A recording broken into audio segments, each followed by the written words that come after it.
Saludos, buenas tardes, bienvenidos a este nuevo foro Ariadna.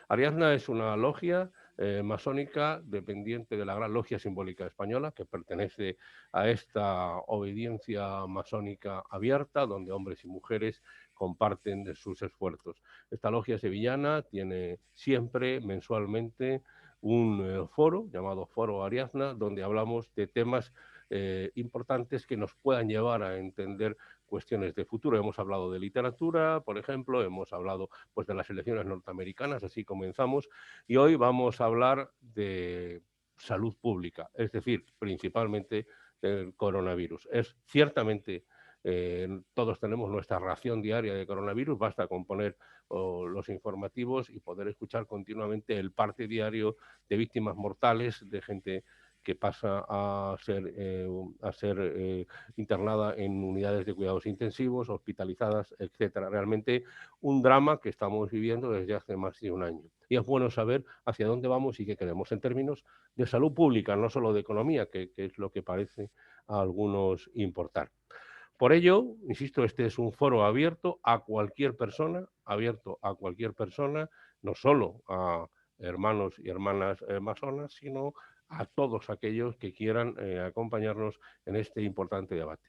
Hoy hemos traído a un personaje muy distinguido, muy conocido, al que quiero agradecer su presencia, que es Joan Carles Mas. Querido Joan Carles, bienvenido y gracias por habernos acompañado. Pues muchas gracias, Antonio. Un placer estar aquí con vosotros y vosotras. Un poco la idea es pensar hacia dónde vamos con la pandemia y la idea es pensar un poco a largo plazo, ¿no? La realidad que nos cuentan, como decía Antonio, todos los informativos diarios es el número de casos, el número de muertes, el número de vacunados, ¿no? Son cifras que muchas veces no le damos una importancia. ¿Por qué? Porque probablemente vemos los datos y ya no los relacionamos con las personas que cada día pueden estar afectadas por esta pandemia, ¿no? La realidad es que en el mundo hay más de 130 millones de personas afectadas. 130 millones de personas afectadas. Si lo sumamos uno a uno, mucha gente, ¿no? Ya, y un drama, sí. Además es que el número de muertes, así globalmente, cada día en España hay días de 80, hay días de 200, hay días de 600, pero en el mundo hay más de 2.800.000 personas que han muerto. La realidad es que es brutal, ¿no? Es una situación muy importante y que sin duda alguna esto nos ha revolucionado, nos ha cambiado la vida, ¿no? Nos ha cambiado la vida en el día a día a muchas personas. Hay muchas empresas que han cerrado, hay muchos autónomos que no pueden mantener su empresa, hay muchas personas que están en un ERTE y además hay gente que está teletrabajando y junto con eso hay un conjunto de personas que intentan mantener la economía en lo que puedan para poder subsistir, para poder mantener estos momentos tan duros y tan difíciles, ¿no? Pero vuelvo a decir, partimos de unas cifras enormes, nunca vistas. Si me voy a cuando Bill Gates decía en el año 2015 que lo que nos generaría un cambio muy importante era un virus, probablemente no le hicimos caso. Y si hubiéramos visto, si hubiéramos analizado la situación del SARS y del MERS, probablemente deberíamos habernos puesto nuestra mentalidad a plantearnos de qué manera podemos afrontar una pandemia, una situación global, mundial, donde las infecciones llegan a este número de personas, el número de muertes son tan elevadas y que generan un exceso de muertes importantemente alto, ¿no? Por tanto, primera cuestión, nos falta previsión de futuro. ¿Qué vamos a hacer en el futuro? ¿Cómo vamos a abordar las situaciones de nuevos virus? Que sin duda habrá nuevos virus. En los últimos años hemos tenido bastantes, he dicho SARS y MERS, que forman parte de los dos que provinieron de Asia, pero también quiero recordar todo lo que hubo alrededor del Zika, que seguramente os acordaréis. El Zika generó una dinámica de, ¿qué va a pasar? Y había mucho miedo alrededor de qué pasaría con el Zika, por tanto, primera cuestión. Y además de con el Zika, también hubo una cuestión más pequeña, sin duda alguna, que afectó a mucha menos gente, pero que en España tuvo su importancia, que fue el tema del ébola.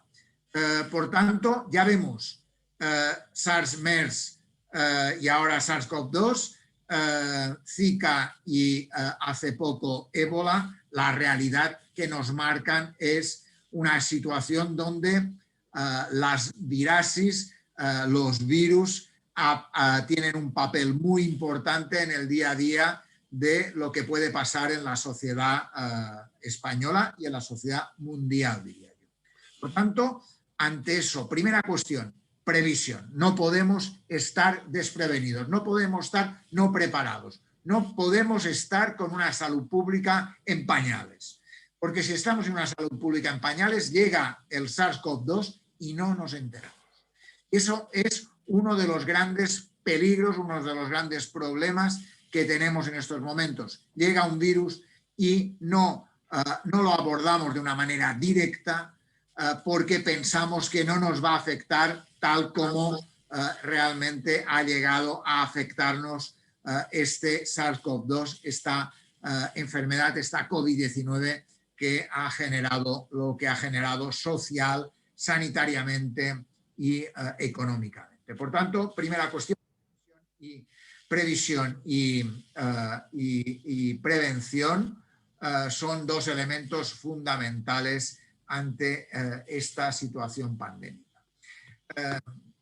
Seguramente todo eso lo tenéis claro, lo tenemos todo el mundo claro, que hay que prevenir, que hay que prever las situaciones y que hay que prepararse, ¿no? Eso forma parte de una situación de normalidad, pero la realidad que tenemos es que a pesar de que sabemos lo que pasa, de sabemos que los mecanismos de infección de este virus van ligados por una parte a los aerosoles y por otra parte a las partículas que van directamente de la boca de una persona a la boca-nariz de otra, pues a pesar de todo eso, pues seguimos infectándonos y seguimos teniendo un número de casos muy, muy elevados. Por tanto, la previsión no llega a ser de la importancia que debería ser para poder tomar las decisiones de forma adecuada ante esta situación, ¿no?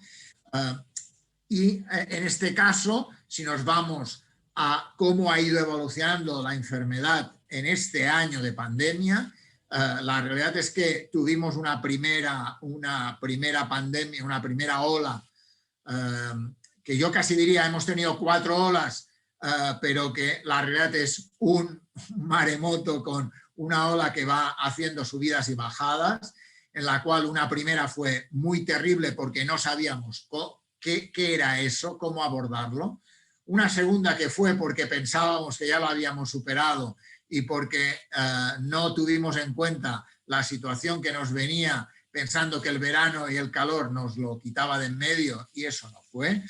Un otoño que se complicó hacia unas navidades, casi diría yo, que han sido de una mortalidad brutales, no del nivel de la primera ola, pero casi, y en algunas comunidades superó los datos de la primera ola, y una cuarta ola que estamos ya en proceso de incremento con este número de casos que va incrementándose día a día, ¿no?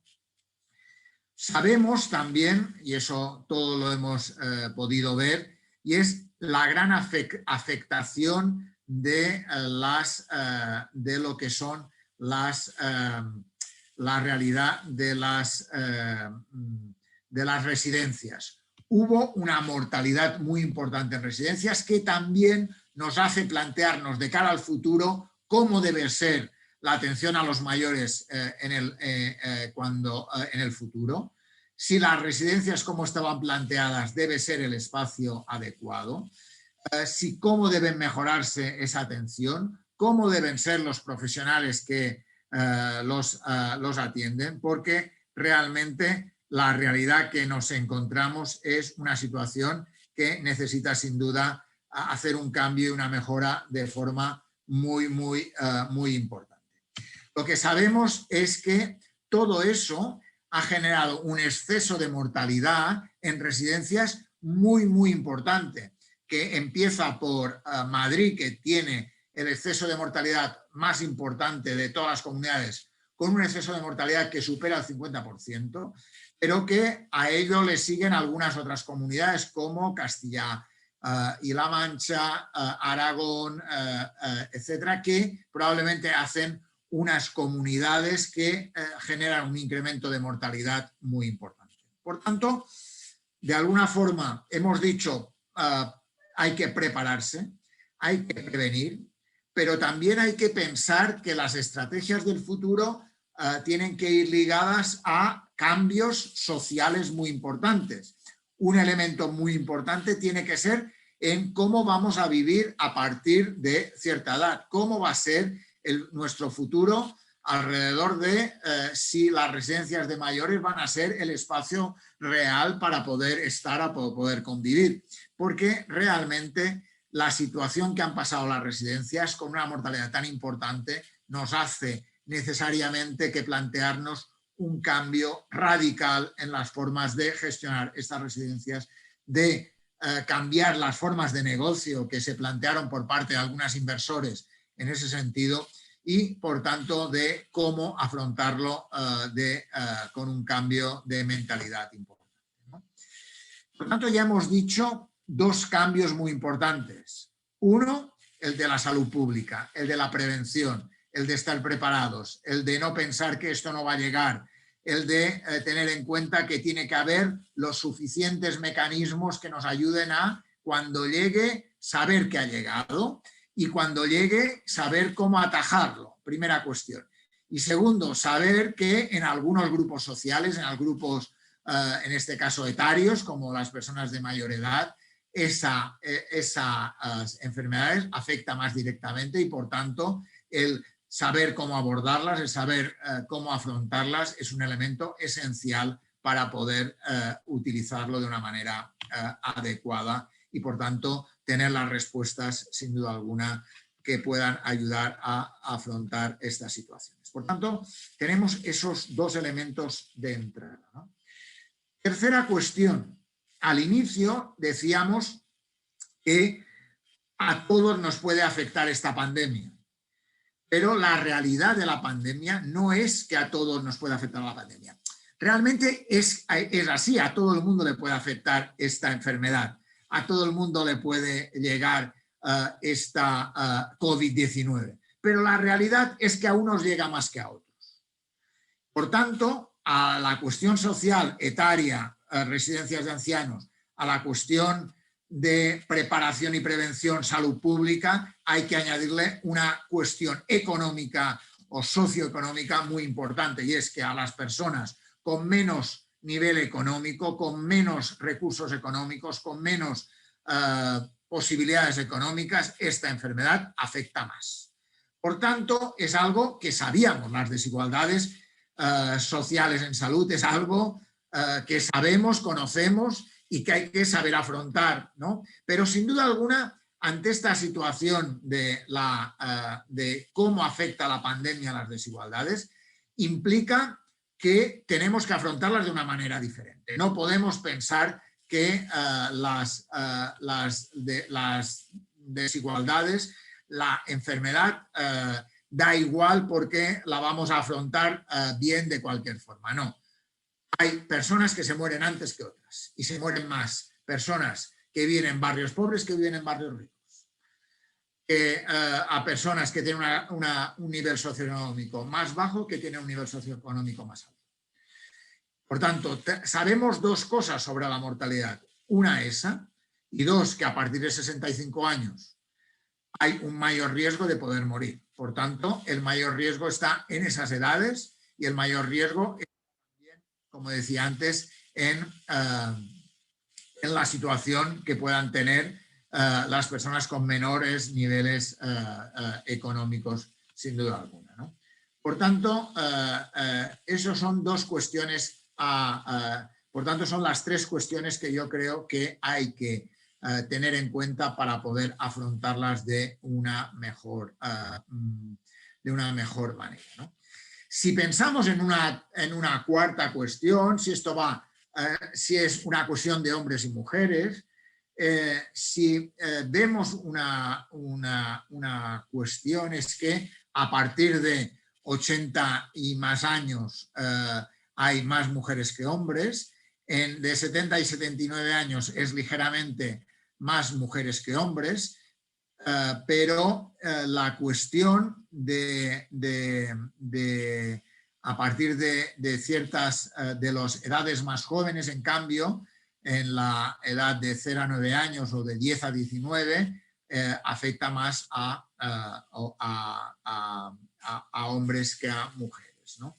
Por tanto, esto a nivel de casos. Otra cuestión es a nivel de mortalidad, que probablemente afecta a las muertes, están mucho más en hombres que en mujeres.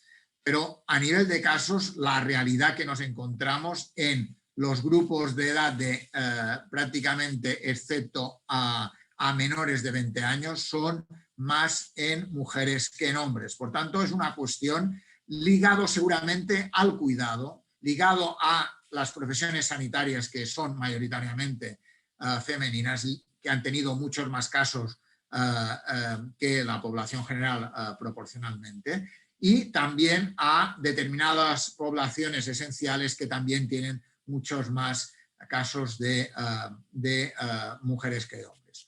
Solo en el grupo de 60 y 69 años hay una ligera mayor casos de hombres que de mujeres, pero en el resto de grupos etarios están, etcétera, ya he dicho, entre los menos de 20 años están más en mujeres que en hombres. Eso también nos hace pensar otro elemento a tener en cuenta de cara al futuro. Hemos dicho, 1, salud pública; 2, residencias tienen que cambiar; 3, tenemos que plantearnos las desigualdades socioeconómicas para que en barrios más pobres, en poblaciones más desfavorecidas, la población está más afectada. En cuarto lugar, el tema de mujeres y hombres. Hay más casos en mujeres globalmente y, por tanto, esa es una cuestión que hay que afrontar de alguna forma, al ser normalmente las cuidadoras, las personas que cuidan a las personas afectadas, las personas que cuidan a las personas mayores, normalmente son mujeres. En ese sentido, eso también les afecta de una forma muy importante, ¿no? Si nos situamos en España, es verdad que hay cosas que hay que tener en cuenta, y es que hay comunidades que han sido más afectadas que otras, ¿no? Yo diría las islas menos afectadas, Canarias y Baleares diríamos que son islas menos afectadas globalmente, con menos exceso de mortalidad, sobre todo Canarias, pero hay comunidades, sobre todo las más donde ha habido una mayor importancia de mayor concentración de población, como puede ser Madrid, como puede ser Cataluña, como puede ser la Comunidad Valenciana o como puede ser Andalucía, han tenido un número de casos mucho más importante, mucho más relevante. A esas 4 comunidades de Madrid y Cataluña, grandes focos de la pandemia, además de Andalucía y Comunidad Valenciana, hay 2 comunidades muy amplias que también han tenido un número de afectados muy importante, que son las 2, Castilla y León y Castilla-La Mancha, por otra parte, que también hay que valorar como comunidades muy afectadas por esta pandemia y, por tanto, a tener en cuenta en ese sentido, ¿no? Si nos vamos a otro elemento a tener en cuenta, es decir, va por zonas, va por sexos, va por edades, va por nivel socioeconómico, pero si nos vamos a la vacunación, también va por comunidades. Ahora nos hablan mucho de vacunar, pero la realidad que tenemos es que hay una comunidad que tiene el porcentaje de más vacunados por número de habitantes, que es Asturias. la segunda Castilla y León, la tercera Cantabria, la cuarta La Rioja.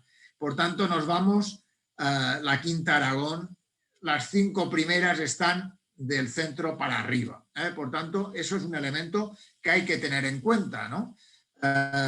Sin duda alguna, las islas que antes he dicho que han tenido menos riesgo son las comunidades probablemente que han vacunado menos, y en este caso en Andalucía estamos un poquito por encima de la media, pero muy ligeramente por encima de la media, ¿no?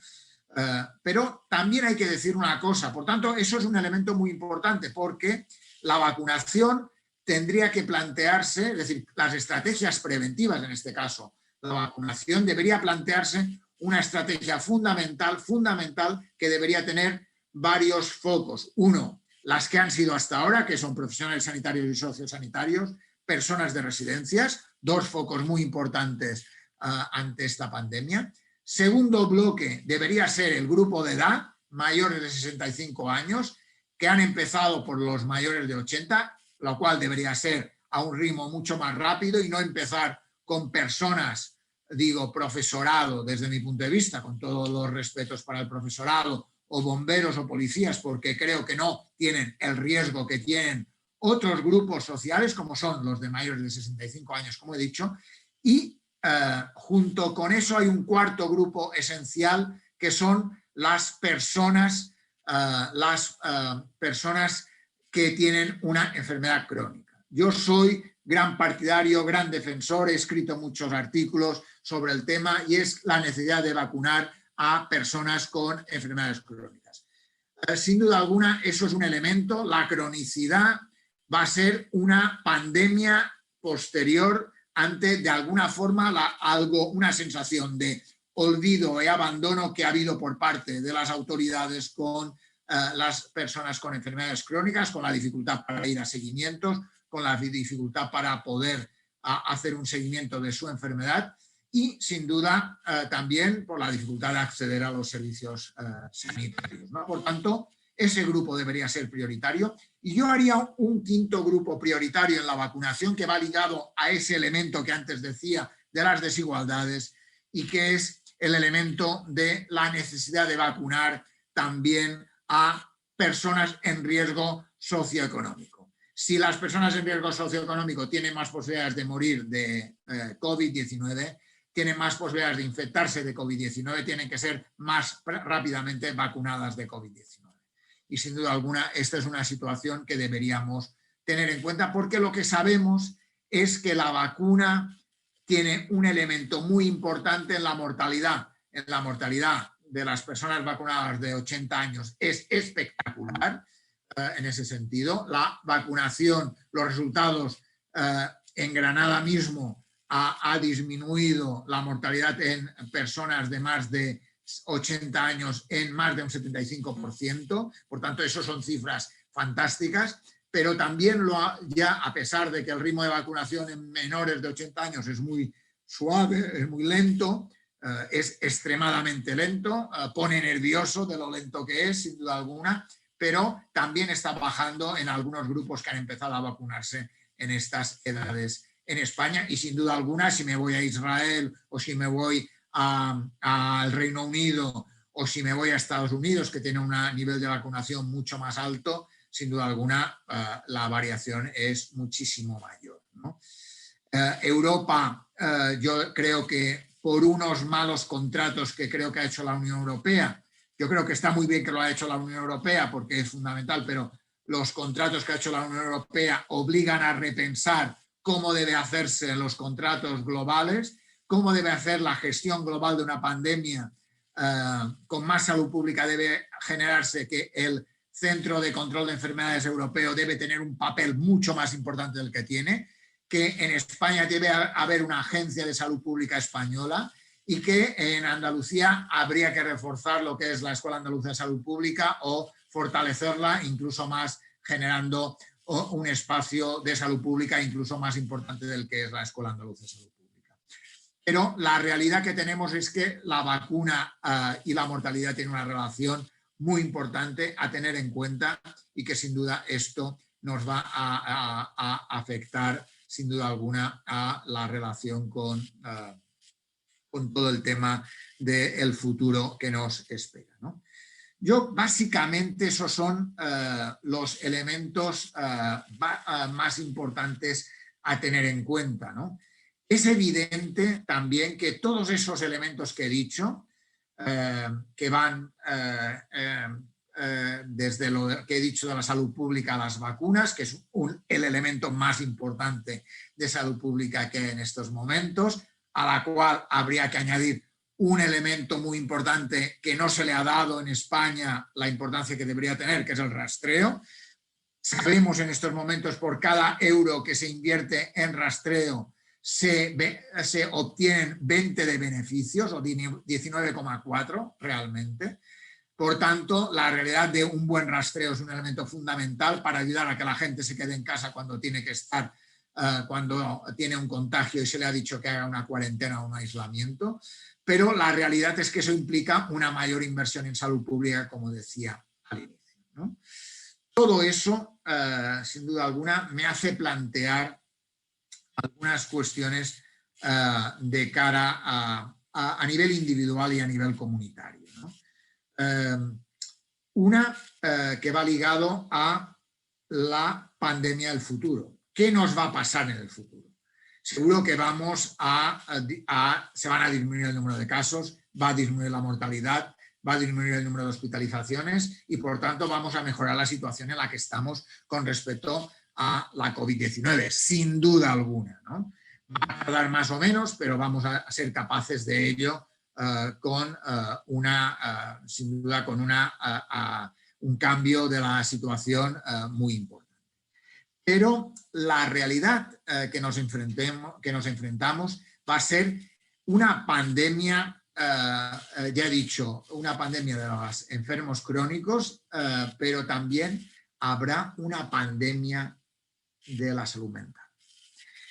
Los casos de ansiedad, los casos de depresión, el incremento de casos de intentos de suicidio nos hacen plantearnos la necesidad de descubrir, evaluar y refinar las intervenciones para abordar los aspectos psicológicos y sociales de la pandemia.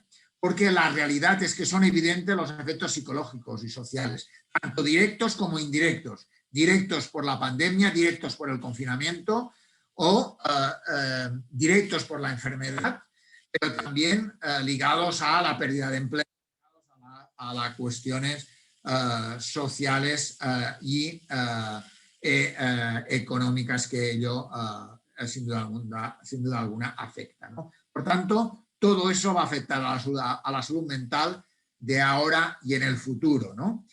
Sin duda alguna, todo eso lo marcó de alguna forma el aislamiento social, el confinamiento que tuvimos en marzo, abril y mayo.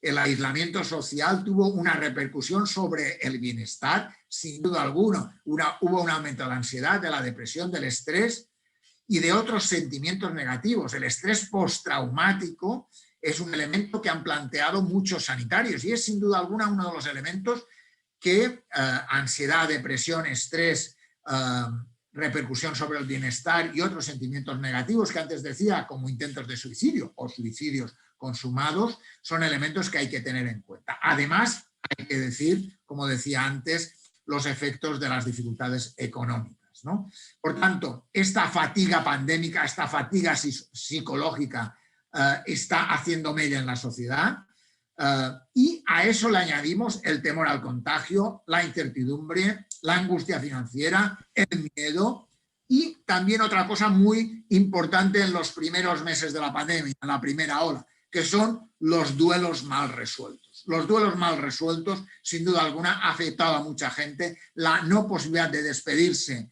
de sus seres queridos, sin duda alguna, es algo que ha afectado y va a afectar, sin duda alguna, a estas cuestiones de una forma muy importante, ¿no? Sin duda alguna, hay mucha gente con problemas de insomnio, sin duda alguna.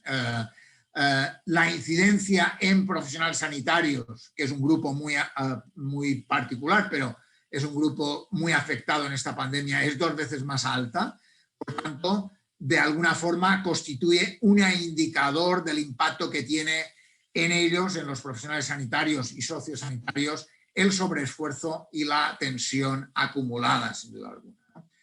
A eso he dicho las dificultades económicas y a eso también habría que tener en cuenta las desigualdades territoriales y sociales que antes decía y comentaba en ese sentido. Por tanto, de alguna forma, eso me hace plantear la necesidad de visibilizar a los invisibles, porque, como decía al inicio, las condiciones de vida influyen en la desigualdad, en la desigual distribución del virus y, por tanto, de alguna forma, la respuesta comunitaria ante esta pandemia, que es más que sanitaria, también es social, implica una intervención conjunta de toda la sociedad y de alguna forma con un planteamiento que desde mi punto de vista ha sido equivocado desde los países, sobre todo europeos y de América, no los asiáticos, y es la historia de convivir con el virus en lugar de la idea de afrontar el virus de una forma más directa, planteando una estrategia COVID-0 que sin duda alguna nos hubiera ido mucho mejor porque sin duda alguna habría ayudado a que esta pandemia no nos hubiera afectado de forma tan importante.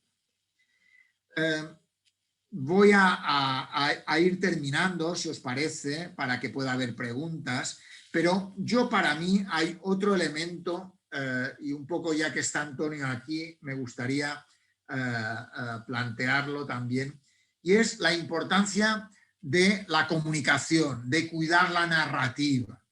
La narrativa de esta pandemia se ha planteado desde una perspectiva, desde mi punto de vista, demasiado de estigmatizar, demasiada de culpabilizar y de alguna forma este cambio de narrativa en la comunicación debería ser útil para la prevención, fomentando dos elementos que me parecen fundamentales y que yo creo que hemos perdido de alguna forma. Una, la responsabilidad individual y social, y también otra cuestión, y es la resiliencia comunitaria, ¿no? Yo creo que, con perdón de Antonio, diría que los medios de comunicación han ayudado a hacer un poco de espectáculo de la pandemia y que de alguna forma en algunos sectores, más que ayudar, han provocado miedo, han provocado bloqueo y que de alguna forma es necesario replantear de alguna forma para quitar la culpa hacia el otro y tener en cuenta a la gente, tener en cuenta a los jóvenes, grupo olvidado sin duda alguna, y de alguna forma y creando unas sinergias entre sociedad y sistema sanitario y sociosanitario para quitar todos esos elementos de preocupación, miedo e incertidumbre que decía, ¿no? Preocupación, miedo e incertidumbre por una situación desconocida, por una situación que no sabemos cuánto durará, por una cuestión que no sabemos cuándo nos van a vacunar, por una información que no sabemos cómo va a afectar la vacuna de AstraZeneca a la población general y de alguna forma yo creo que es fundamental que la pandemia desde los diferentes sectores, desde la responsabilidad individual y social y desde la resiliencia comunitaria, debería ayudar a que una nueva pandemia, sin duda alguna, tenemos que tener la posibilidad de tener la mochila cargada. Tener la mochila cargada para poder afrontarla desde el autocuidado, desde una mejor relación con los servicios sanitarios, con un apoyo de las asociaciones, de la sociedad civil, de tener en cuenta, sin duda alguna, a que mantener un estado emocional positivo en esas circunstancias de desánimo, de preocupación, de ansiedad y de tristeza puede ser difícil y, por tanto, ante ello es necesario plantearnos otras maneras de afrontar esta situación. Y yo diría, un poco casi para terminar, es que en la gestión de una pandemia que en España ha tenido altibajos, tiene cosas buenas y cosas no tan buenas, donde ha demostrado que la atención primaria necesita reforzar, que la salud pública necesita reforzar, que ese primer nivel tiene que ser mucho más potente, que los elementos de prevención tienen que ser mucho más potentes, que la gestión de las residencias no podemos dejarlas en manos de sectores financieros que solo buscan el lucro, que los servicios sanitarios deben ser reforzados sin duda alguna, que debe haber un refuerzo más entre población sanitaria, población y servicios sanitarios, que hay que tener en cuenta las desigualdades, que hay que tener en cuenta las cuidadoras como elementos muy importantes a la hora de vacunar, o las desigualdades, las personas con peores recursos a la hora de vacunar también. Que hay que tener en cuenta también que la gestión de una pandemia necesita plantearse algunas cosas. Una, que primero son las personas. Y eso es un elemento que puede parecer obvio, pero me parece fundamental. Yo creo que de cara al futuro o las pandemias que nos van a pasar en el futuro, nos planteamos el papel fundamental de las personas, también de los profesionales, fundamental, pero sobre todo de las personas. Y también posibilitar salir de ella a través de esa resiliencia individual, social y comunitaria. Esas redes comunitarias son un elemento fundamental. Esas asociaciones y sociedades son fundamentales para poder salir con resiliencia, con apoyo, con esa sensación de que hay alguien ahí, alguien que me ayuda, alguien con el que puedo contar con él, porque sin duda alguna eso será un elemento que nos puede ayudar a mejorar. Segunda cuestión, las operaciones que hay que hacer, y más en una situación de recursos escasos, en una situación donde la globalización ha marcado que hay que tener recursos estratégicos para poder afrontar cualquier pandemia, es que hay que gestionar las operaciones de forma creativa. Yo creo que ha habido creatividad individual en pequeños grupos, pero como país, como sociedad, no hemos sido suficientemente creativos ante una situación que era de recursos escasos, sin duda.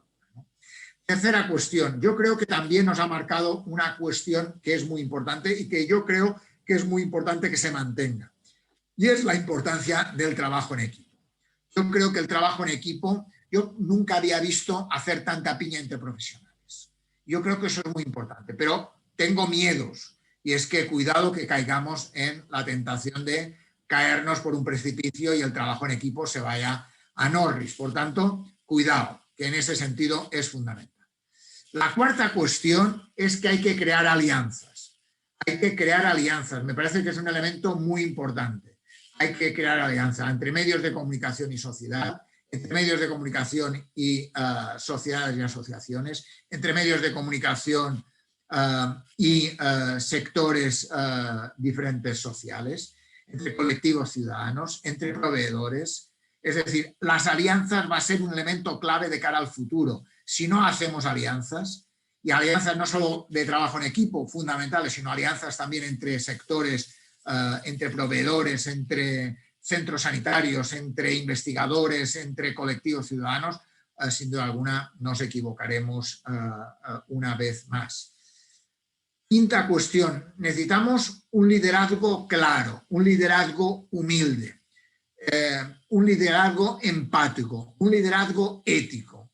Las pandemias es fundamental la responsabilidad individual y social, pero también es fundamental que haya un liderazgo claro, humilde, ético y con empatía. Si no, no saldremos de esta. Yo creo que los líderes han demostrado una distancia demasiado grande con la que es la realidad actual, ¿no? Yo creo que han hecho esfuerzos, pero probablemente una pandemia de este tipo supera a cualquiera y seguramente eso lo hemos visto superado sin duda alguna, ¿no? Una sexta elemento para mí es el tema de que los recursos tienen que incrementarse en investigación. Yo creo que hemos generado un proceso de investigación muy importante en el tema de las vacunas. Hemos conseguido tener en este momento 3 vacunas, ya 4 en este mes de abril, muy importantes para poder afrontar, y eso ha sido gracias a la investigación, gracias a los recursos que han puesto los países, gracias a la relación entre empresa privada y sistema público, pero es evidente que se necesita mucho más. España no tenemos una vacuna, en parte, aunque se haya podido invertir más dinero que nunca en esas vacunas, pero en parte porque no tenemos un tejido investigador de patentes, de proceso investigador mucho más desarrollado. Y por tanto, la investigación tiene que ser un elemento fundamental que cambie también y que potencie otros sectores que no están potenciados. En un país basado en el turismo, como es España, basado en los servicios, tenemos que potenciar también la investigación para crear patentes y para generar un cambio de orientación en ese sentido, ¿no? Un séptimo elemento, lo decía antes, el tema de la comunicación, de la transparencia, de transparencia de mensajes y decisiones, de mensajes claros y oportunos, de mensajes basados en no ocultar nada. Yo creo que estas, sin duda alguna, hacen necesaria un cambio de proceder por parte de todos y cada uno de nosotros, ¿no? Y todo eso hay que hacerlo desde la proactividad, desde la actuación rápida y desde, yo diría, desde un optimismo realista. Yo creo que yo ya he planteado muchos cambios necesarios de cara al futuro, un futuro que va a ser un futuro de cambio social y económico muy importante, donde la crisis va a hacer que va a costar mucho salir de ella, pero también es verdad que nos ha dado una lección fundamental, y es que la mejor improvisación es la cuidadosamente preparada. La mejor improvisación es la cuidadosamente preparada. ¿Por qué nos ha superado esta crisis, esta pandemia? Porque probablemente no estábamos preparados. ¿Por qué los países asiáticos han sido capaces de afrontarla? Porque probablemente el SARS y el MERS los prepararon para plantearse una estrategia diferente,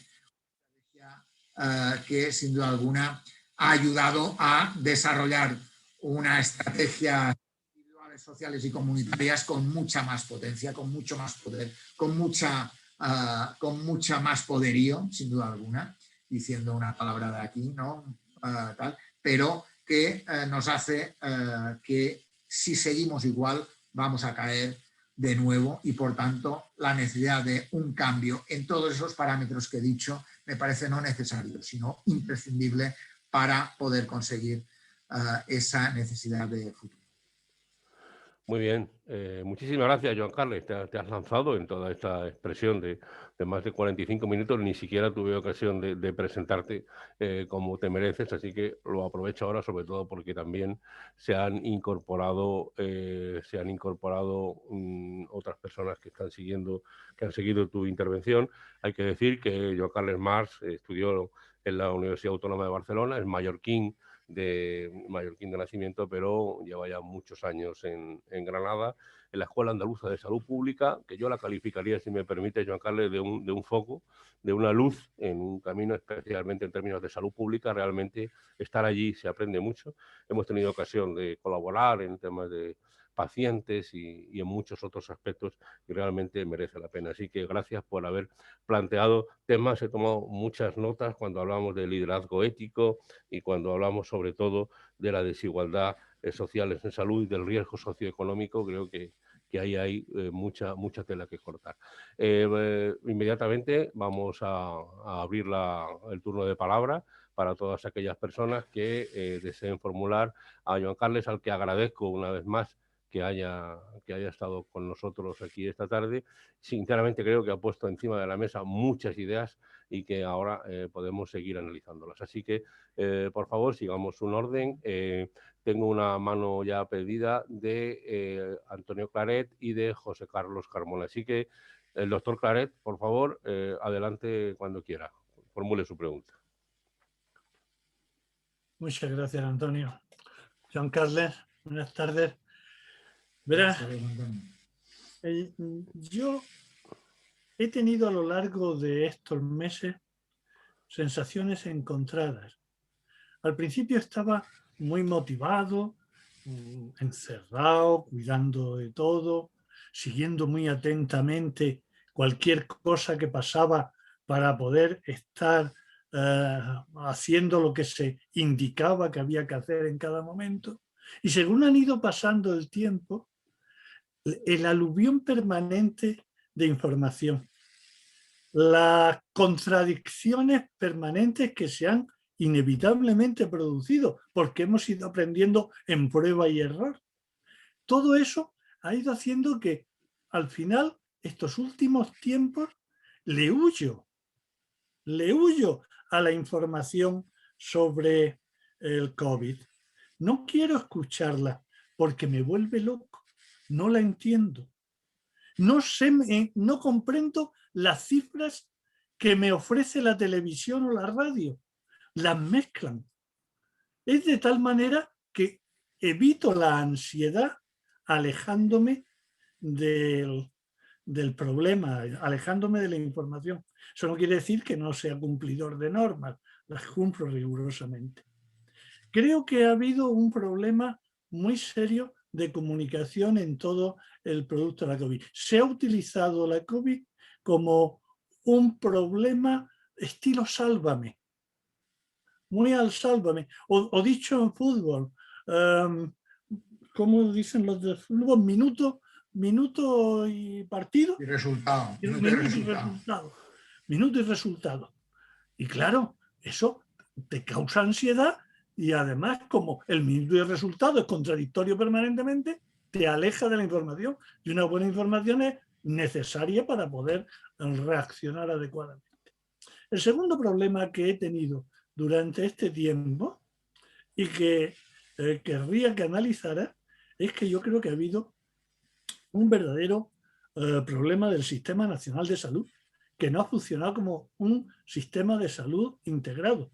Han funcionado 19 Ceuta y Melilla, 19 sistemas de salud, cada uno por su cuenta. El último ejemplo es esta última butad de querer comprar por libre las vacunas Sputnik. Pero esto es solo el último ejemplo. Esto ha sido así durante todo el tiempo.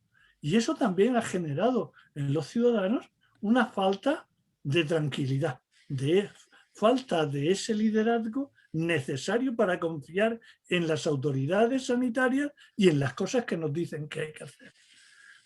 Todo eso ha puesto en cuestión, creo yo, en muchos ciudadanos, la confianza en los expertos, por supuesto, pero en las autoridades sanitarias. Y eso me parece un problema grave para el futuro.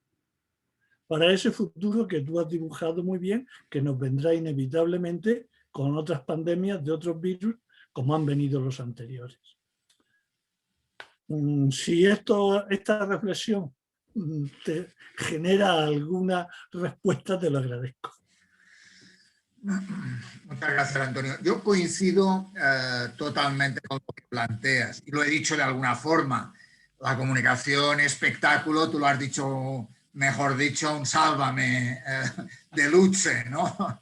De alguna forma, ¿no? Yo creo que al final se ha abusado de determinadas cosas y sin duda alguna eso ha sido un problema. Cuando hay tanta información hay infoxicación. Cuando hay infoxicación, uno lo que hace es lo que tú haces y es no entro aquí porque si no me generan más problemas que ventajas, ¿no? Y sin duda alguna eso es un problema que hay que tener en cuenta, ¿no? Yo por eso decía la necesidad de un trabajo conjunto, sociedad, medios de comunicación, para afrontar un poco cuál debería ser la apuesta en comunicación de cara al futuro. No podemos seguir así porque, sin duda alguna, eso necesita un replanteamiento para poder hacer alguna otra cosa y podemos hacer otras cosas, sin duda alguna, ¿no? Yo creo que comenten las noticias de salud gente que no tiene ninguna idea de salud, con todo el respeto, pues me parece que es una equivocación. Es verdad que la gente de salud podemos tener puntos de vista diferentes, pero más o menos en un marco determinado. El hecho de abrirlo a cualquiera, en ese caso, opinadores que puedan hablar en este caso, de salud, sin una cercanía al ámbito sanitario, me parece, o al ámbito social o sanitario, me parece un error. Y en general yo creo que sin duda alguna eso genera problemas asociados, que también tengo que añadir, que no he planteado, pero si me permites, Antonio, y es el hecho de la cantidad de bulos que ha habido en esta pandemia. Los bulos que han circulado alrededor de esta pandemia han sido impresionantes. No sé si en los 3 primeros meses había más de 900 bulos que habían corrido por el mundo, ¿no? Si a eso le añadimos los que hay ahora en el ámbito de vacunas, mal vamos, ¿no? Segunda cuestión sobre el tema del Sistema Nacional de Salud. Yo siempre he pedido que haya la necesidad de una unidad de acción. Si no hay unidad de acción, mal vamos. Y unidad de acción quiere decir que haya un eje común. Tú lo has dicho de alguna forma en el tema de que unidad de acción en la pandemia, unidad de acción en el plan de vacunas. Yo diría, ¿qué sería si España, en lugar de ser Europa la que ha comprado las vacunas, fuera España? Habría sangre, sudor y lágrimas, sin duda alguna. Con lo que has planteado de hoy o de estos días, que Madrid ha intentado comprar vacunas, la vacuna Sputnik a Rusia, pues demuestra una situación de que cualquiera puede utilizar el tema de por aquí pasaba y por aquí he hecho, ¿no? Y eso es un problema sin duda alguna. Y eso ha afectado al Sistema Nacional de Salud. El hecho de poder ir todos a una, con las particularidades de cada comunidad por la situación epidemiológica, pero de alguna forma unidad de acción es fundamental para poder avanzar. Si no hay unidad de acción, mal vamos. Y en ese sentido, hay gente que ha planteado la necesidad de unidad de acción, pero luego, cuando le toca tomar las medidas, si no le gustan, dice, no, yo estas no las voy a tomar. Mal vamos. Al final, lo que generas es un lío en la gente. A ver, ¿cuáles eran las medidas? Si recordamos, en momentos determinados, el toque de queda era a las 10, en otros a las 11, en otros a las 12. A ver, ¿cómo quedamos? Mascarillas. En alguna situación se podía ir hasta en un paseo marítimo sin mascarilla y en otros había que ir hasta en la playa. Ostras, no puede ser. Las medidas, el virus es el mismo en Andalucía que en Bilbao, que en Madrid, que en Cataluña, que en Baleares, que en cualquier sitio. Por tanto, ante eso no puede ser que haya medidas diferentes. Lo único que debe marcar la diferencia es la situación epidemiológica. Pero claro, en ese juego político también ha marcado mucho la confrontación política, las diferencias políticas, el hecho de que a ver quién saca partido de esas historias y eso sin duda alguna está afectando de una manera muy importante a la gestión de esta pandemia y probablemente a que haya un liderazgo, como yo decía, humilde, ético, claro, empático, que la verdad es que no lo hemos tenido. Porque probablemente cada comunidad quería tener su liderazgo. Cada uno que tenía algo quería ser el líder de algo, ¿no? Y entonces, claro, esto yo creo que nos tiene que hacer replantearnos cosas. Nos ha hecho replantearnos la necesidad de un Ministerio de Sanidad más fuerte, sin duda alguna. Con todos los respetos de las comunidades autónomas, que yo soy muy autonomista, pero una cosa es las comunidades autónomas y la otra es el poder que debe tener un Sistema Nacional de Salud, un Ministerio de Sanidad, y debe haber en este Ministerio de Sanidad lo que le van a llamar un Centro Estatal de Salud Pública, que yo creo que no es lo que debería haber.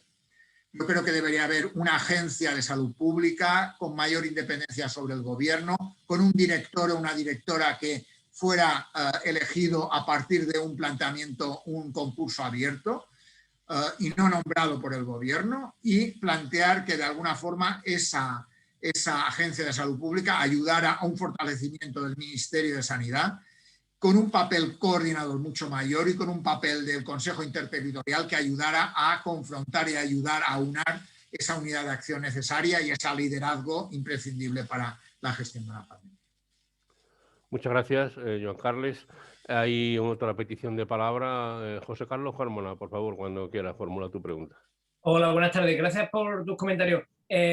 Como estabas hablando del futuro, a mí me preocupa y quería hacerte esta pregunta y quizá luego hago un comentario, pero en principio una pregunta sobre si esta pandemia, bueno, esta enfermedad, tal como otras gripes, ¿tendríamos que estar vacunando a toda la población año tras año?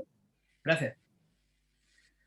A ver, lo normal es que tengamos que vacunar año tras año, pero no lo sabemos. Es que tú piensas que llevamos 3 meses vacunando. Hoy leía un informe del ECDC que decía, básicamente decía, perdona, que es que lo he leído hoy y que sin duda alguna eso es un elemento que puede ser muy importante. Y decía que sugiere, no lo afirma completamente, que las personas vacunadas y las personas que hubieran pasado la enfermedad no transmitirían a terceros el virus si se reinfectaran. Eso, de alguna forma, es un elemento muy importante. Pero, claro, ¿qué dicen? Que es necesario hacer más estudios. No sé si estoy contestando. De alguna forma, si hay que hacer más estudios, probablemente lo que viene a decirnos ante 2 situaciones muy importantes. Una, el hecho de las variantes. Las variantes es un elemento que nos va a marcar, nos está marcando la situación en estos momentos. ¿Por qué hay más casos de UCI? ¿Por qué la gente está más tiempo en UCI? ¿Por qué las infecciones son más familiares y menos individuales? Básicamente por las variantes. ¿Por qué Brasil está tan mal? Aparte por la política que ha marcado Bolsonaro, sin duda alguna un desastre, pero también por la variante brasileña. De alguna forma, una cosa y la otra están marcando también el futuro. Pero lo que sabemos en estos momentos, lo que podemos decir es que las vacunas no son esterilizantes. Si no son esterilizantes, quiere decir que puede haber una nueva manera de, nos podemos contagiar, nos podemos reinfectar. Y por tanto, si nos podemos reinfectar, deberemos buscar las vacunas que puedan ayudar a esta esterilización que ayude a controlar estos virus. La vacuna española, la que plantea Luis Enjuanes, es una vacuna esterilizante.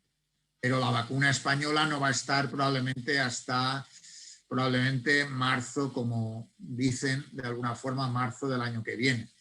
Probablemente va a ser una buena vacuna para el recuerdo, pero no sabemos muy bien qué va a pasar de aquí a marzo del año que viene, ¿no? Hay muchos meses por delante, hay mucha vacunación que hacer, hay que vacunar 33 millones de personas, hasta 33 millones de personas hasta finales de agosto, ha dicho el presidente del gobierno hoy, mucha gente.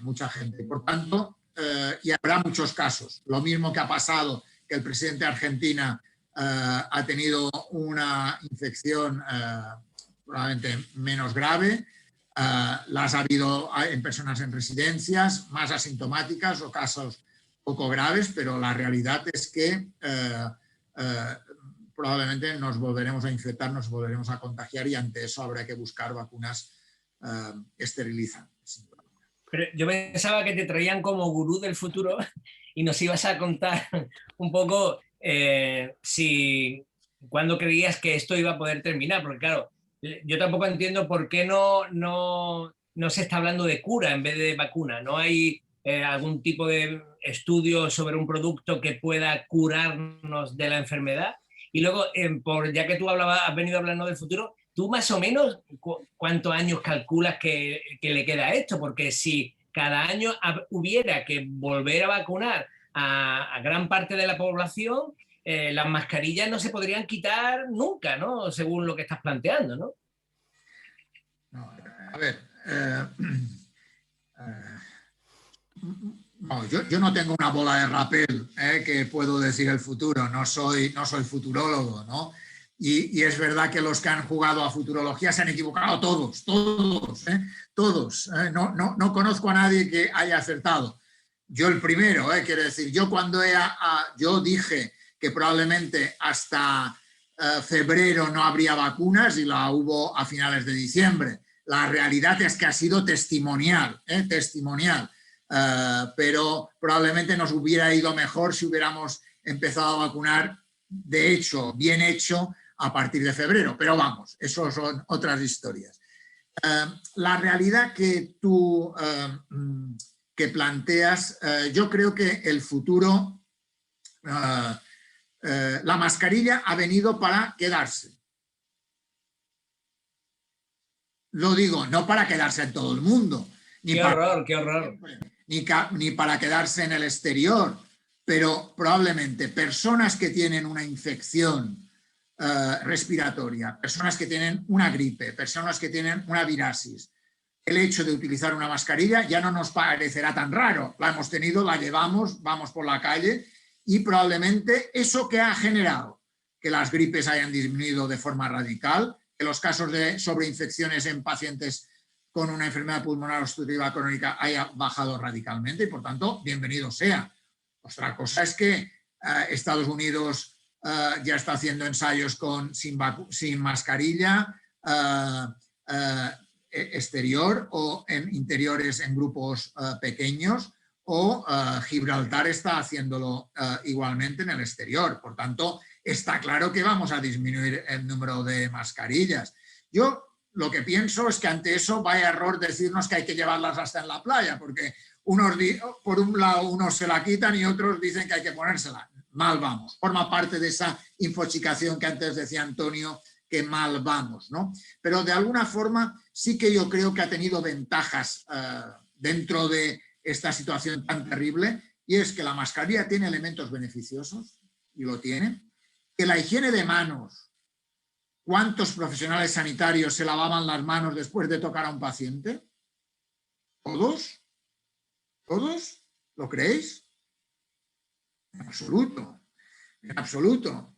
Por tanto, el hecho de que tengamos todos claro que entre paciente y paciente uno se lava las manos, que cuando sale de una habitación de un enfermo se lava las manos, que esas cosas son muy importantes, porque tengo que recordar que la mortalidad por sobreinfecciones en un hospital eran altísimas, pero altísimas, altísimas. Las infecciones hospitalarias es causa de mortalidad de las más importantes que hay, después de las típicas que sabemos de cáncer, cardiovasculares, etcétera, etcétera, pero las de infecciones hospitalarias, infecciones nosocomiales que se llaman, son muy importantes, y por tanto, ante eso, también bienvenido sea que seamos conscientes, espero que dure, para poder tenerlo en cuenta.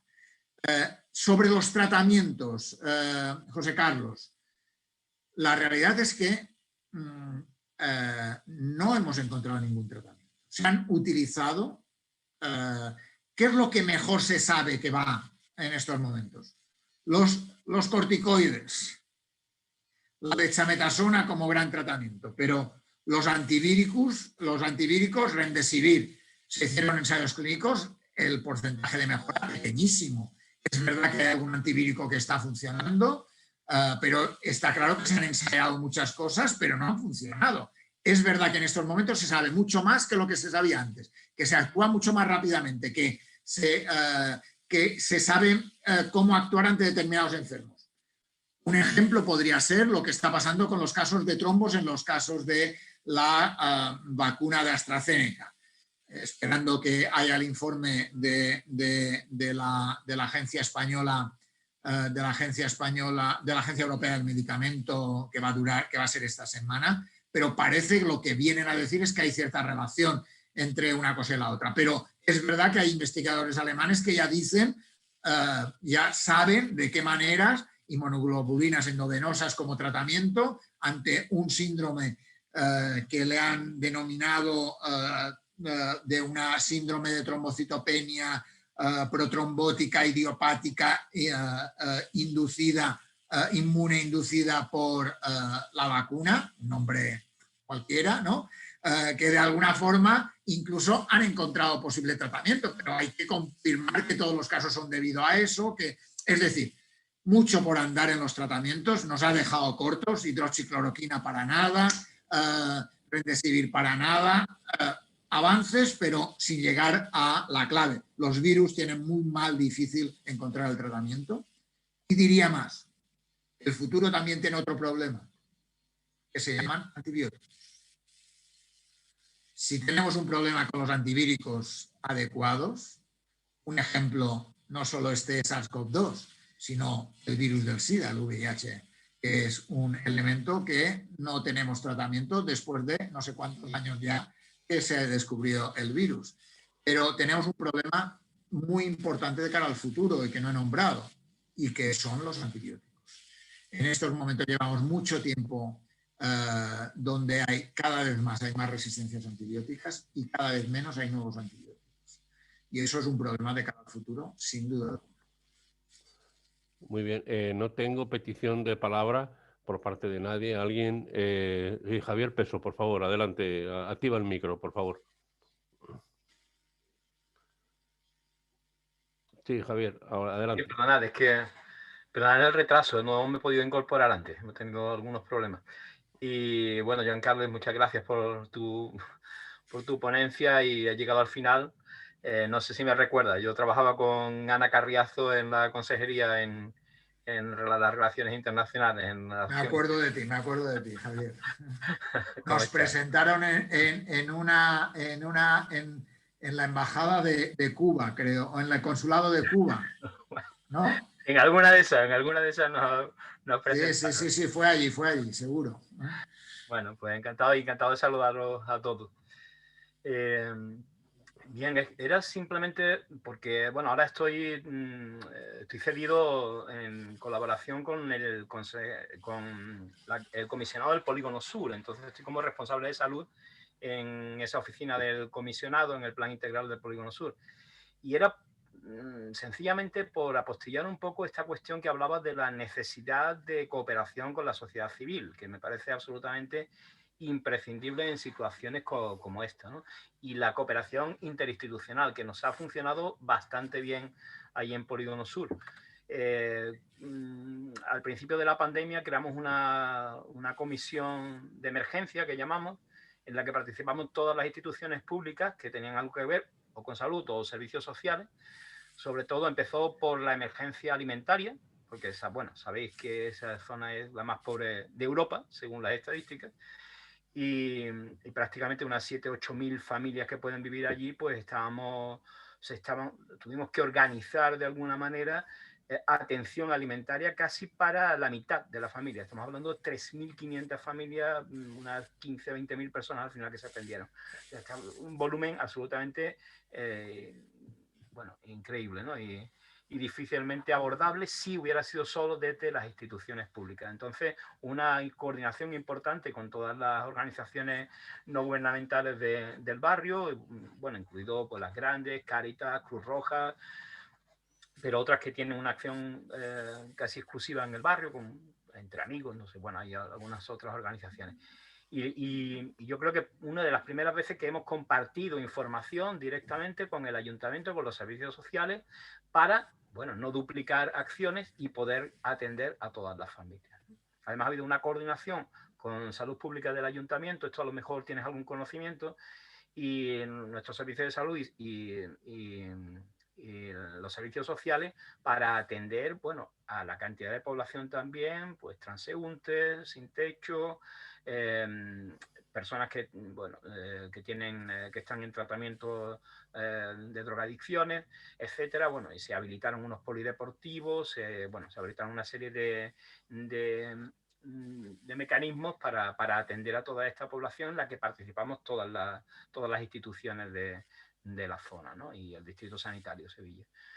Y posteriormente, bueno, pues también hemos hecho una acción, bueno, nosotros tuvimos una crisis importante en el mes de agosto, cuando el resto de la ciudad pues tenía 100 casos por 100.000 habitantes, pues nosotros estábamos rozando los 400, 500 casos, un brote de pronto tremendo, igual a través de la cooperación con las diferentes organizaciones bueno, y una atención que se hizo, se crearon unos puntos itinerantes COVID. Conseguimos, además del distrito sanitario, nosotros conseguimos a través de donaciones privadas, pues mascarillas, material, etcétera, y se hicieron varias donaciones a través de las organizaciones, etcétera, y la verdad es que en 3 semanas conseguimos ponernos otra vez al mismo nivel del resto de la ciudad. Bueno, esto para ya te digo, argumentar contigo, primero, la necesidad de tener muy en cuenta las desigualdades en salud, es decir, esto no ha afectado igual a las diferentes poblaciones. La necesidad de tener un sistema de salud pública que vaya más allá que los sistemas puramente clínicos, ¿no? O sea, sanitarios. Y además yo en este sentido pues soy crítico con la consejería porque yo creo que no hay un suficiente liderazgo de cara a la salud pública, que estamos muy especializados en la atención clínica, pero muy poco y se dedican pocos recursos a la atención más global sociosanitaria. Y por último, bueno, la necesidad de apoyarnos y colaborar honesta y abiertamente con el tejido asociativo. Pues muchísimas gracias. Muchas gracias, muy interesante, ¿no? Yo creo que la clave, el tener claro que las desigualdades en una zona tan castigada y tan jodida como es esa, necesita sin duda alguna un acuerdo, sociedad, asociaciones, ONGs, un poco de todos, ¿no? Lo que tú has dicho, yo creo que el no tener en cuenta esa visión de la salud pública, de la importancia de la salud pública, me parece un error muy importante. Yo creo que o hay más salud pública o nos vamos a... No lo ha demostrado esta pandemia y sin duda alguna o más salud pública o no mejoramos. Gracias, Joan Carles. ¿Alguna cuestión más por parte de los asistentes? No hay ninguna petición formal de palabra pedida.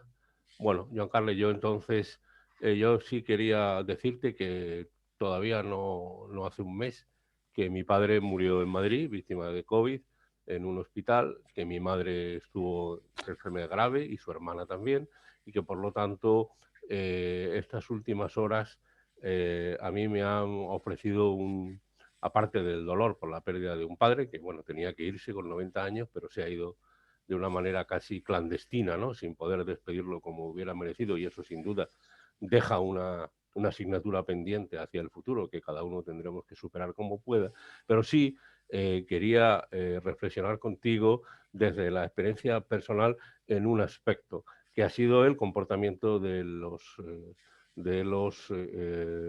médicos y en general del personal sanitario. Han estado, insisto, yo tenía a mi madre y a mi padre en el mismo hospital y han ido más allá de lo que cabe esperar de un profesional. Es decir, he visto verdadera humanidad y he visto verdadera cercanía, hasta el punto de que aquella noche en que murió mi padre, la doctora llevó a mi madre al regazo de mi padre y dijo que dese aquí el tiempo que quiera con él, despídase, y creo que tenemos que estar agradecidos porque digamos que el duelo,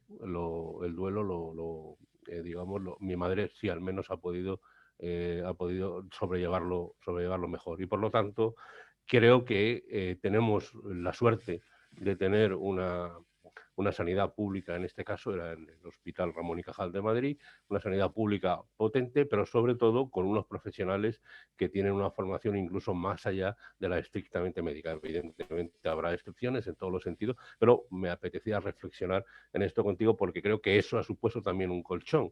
Cada uno de nosotros vamos a, sobre todo por no habernos podido despedir de él como se merecía, ¿no? Después de tantos años y de esfuerzo que ha hecho en la sociedad de mi padre, al final este es el resultado y esto es lo que tenemos. Y al final también te das cuenta de que vives en una sociedad avanzada y en una sociedad pequeño burguesa, donde todos tenemos digamos, el horno microondas y nos conformamos con eso, por ponerlo de señal, pero que realmente vivimos en algo que o nos ponemos todos en marcha o todos vamos a acabar con sufrimientos de este tipo. Bueno, me apetecía sobre la marcha decirlo y sobre todo agradecer y me gustaría que tú lo transmitieras cuando fuera posible, la actitud humanista que yo siempre reivindico, no solo en esta situación, sino por mi condición de paciente crónico, del humanismo médico. Es decir, no hay nada mejor que un médico y de un profesional sanitario capaz de entender y de verse en la figura del paciente. Es lo que quería decir. Yo te doy siento lo de tu padre y creo que me alegro que plantees una cuestión muy importante, y es que la importancia de que esta pandemia nos humanice, nos genere un cambio en la manera de hacer y de pensar, no solo de pensar, sino también de hacer, pues es un elemento fundamental para cambiar muchas cosas. El Sistema Nacional de Salud lo necesita un cambio, y el cambio hacia la humanización es fundamental para poder irnos hacia otra historia. Pues nada, muchísimas gracias a todos. Gracias. Un placer haber estado aquí con vosotros y encantado. Encantado. Espero que haya sido de suficiente interés, a pesar de no tener la bola de cristal para poder adivinar el futuro. Bueno, nos podemos ver, si te parece, dentro de un año y a ver cuánto de las cosas que has hecho se han cumplido, cuánto hemos tenido que aprender sobre la marcha, porque sin duda nos queda mucho por aprender. Gracias, Joan Carles. Un saludo a Granada. Muchas gracias. Sí, gracias a todos. Adiós, buenas noches. Un saludo y buenas noches. Gracias a todos. Buenas noches. Gracias, buenas noches. Buenas noches a todos. Adiós. Adiós.